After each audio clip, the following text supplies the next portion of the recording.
Selamat datang di cerita misteri.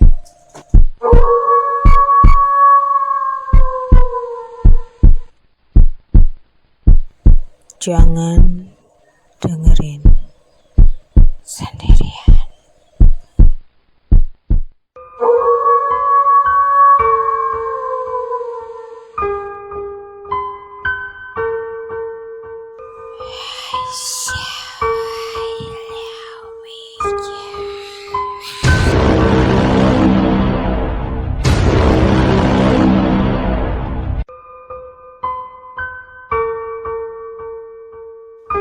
Kisah kali ini nyata terjadi pada tahun 1990 dan saat itu adalah malam Jumat Kliwon.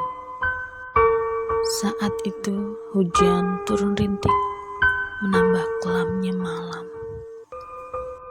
Adalah Pak Slamet, seorang calon ayah yang penuh dengan harap cemas, penuh doa menunggu kelahiran putri pertamanya di sebuah rumah sakit swasta di Jakarta. Waktu pun bergulir dan putri yang dinantikan pun telah lahir ke dunia ini, dan ia pun lahir dengan selamat. Betapa bahagianya Pak Slamet saat itu melihat kondisi istri dan anaknya dengan penuh ceria, penuh tawa riang gembira. Tak lupa mereka pun bersyukur kepada Tuhan Yang Maha Esa. Tetapi karena saking terlalu riang mereka atas kelahiran anaknya, Bu Siti pun lupa bahwa hari itu sudah tengah malam. Saat itu sudah menunjukkan pukul 1 dini hari. Bu Siti, sang istri, mengira bahwa saat itu sudah pagi hari. Maka setelah itu, Bu Siti menyuruh Pak Slamet untuk membawa ari-ari bayi untuk dimandikan di rumah. Dan dengan polosnya, Pak Slamet pun mengiyakan ucapan istrinya itu. Dan seketika itu pun Pak Slamet pulang membawa ari-ari bayi. Karena Pak Slamet tergolong dari keluarga yang sederhana, maka Pak Slamet tidak mempunyai kendaraan pribadi untuk pulang. Maka pada saat itu Pak Slamet naik angkutan umum menuju ke rumah. Dan kejadian-kejadian aneh pun dimulai. Saat Pak Slamet turun dari angkutan umum, angin pun berhembus kencang.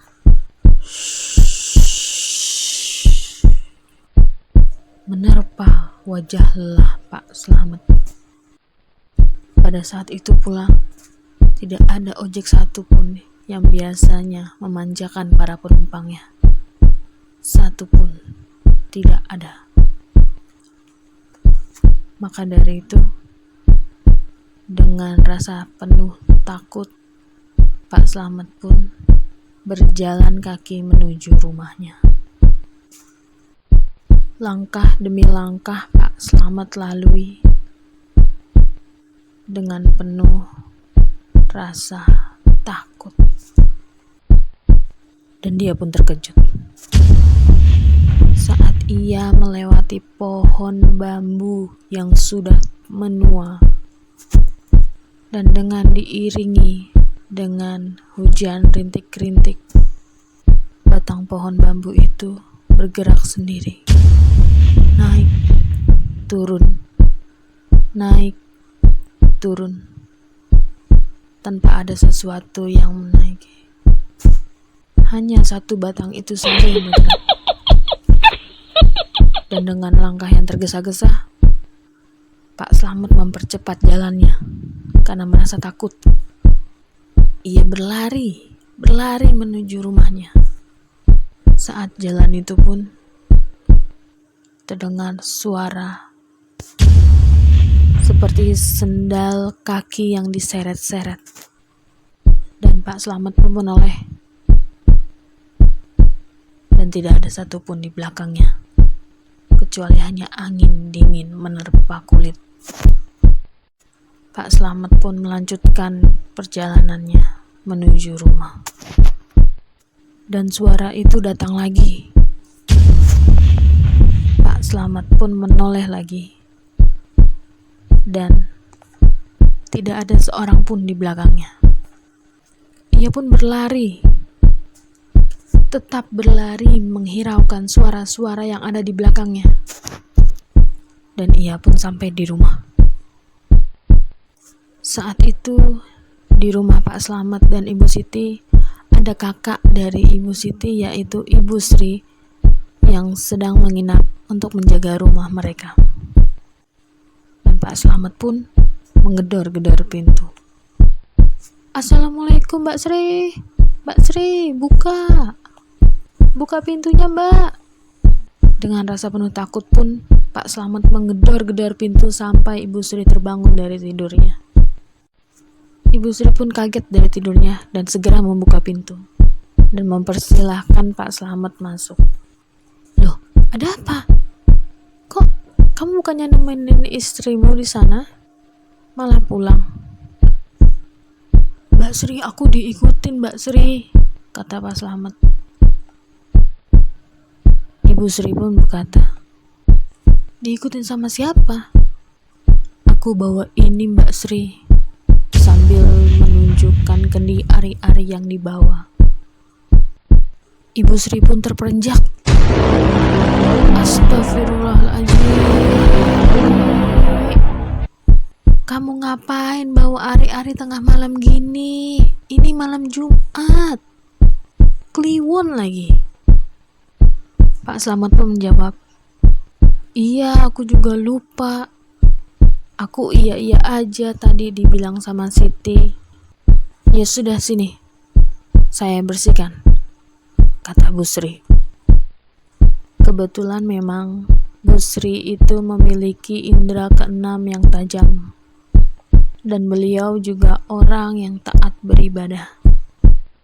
Saat Bu Sri membersihkan ari-arinya, terdengar suara ricuh di atap kamar mandi, seperti suara anak ayam. Mereka berbunyi, dan ternyata mereka mengejar sampai ke rumah. Entah bagaimana perasaan Pak Slamet ketika itu, yang dipenuhi rasa takut.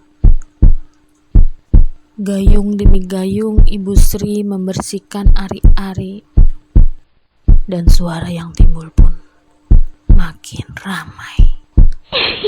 Suara cekik-cekikan mulai terdengar.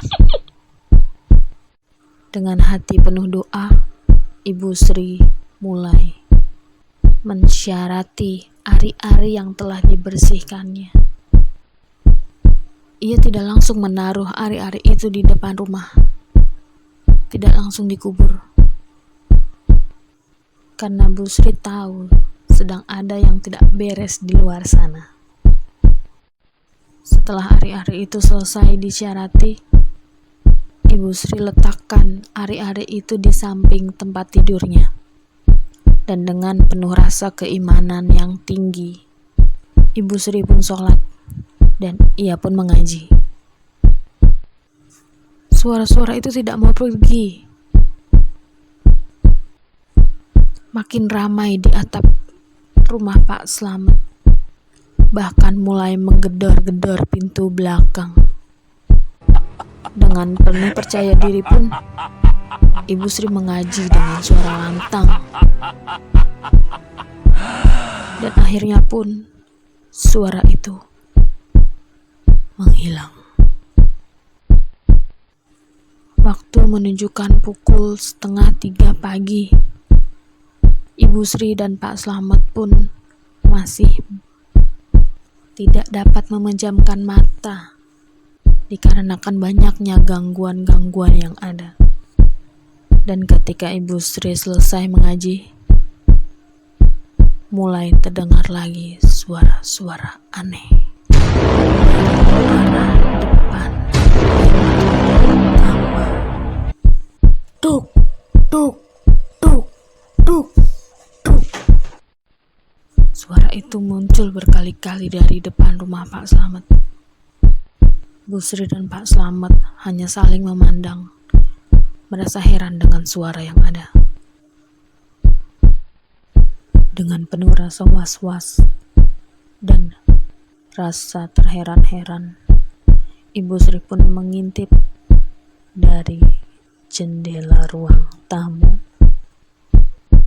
Dan apa yang dia lihat?